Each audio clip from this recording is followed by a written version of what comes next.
राजाः प्रेतोरपरा इदामभिः दिवः तदा गोदेव्रीहते वेदतद आत्मेथम् भर्तते तमः कदलीगर्भजम्भूतं कर्पूरं दुप्रदीपिताम् आरार्धिक्यमान् गुरुमे पश्चिमे वरदा भव कर्पूरगौरं करुणावतारं संसारसारं भुजगेन्द्रहारं सदा वदन्तं हृदयारविन्दे भवं भवानी सहितं नमामि गंगानदीभ्यो नमः कर्पूरारार्चित्यां समर्पयामि जलेन शीतलीकरणां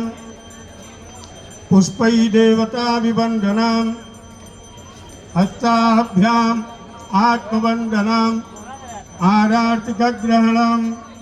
हस्तप्रक्षालनं हस्ते पुष्पाणि गृहीत्वा मन्दपुष्पाञ्जलिः मन्त्रहीनं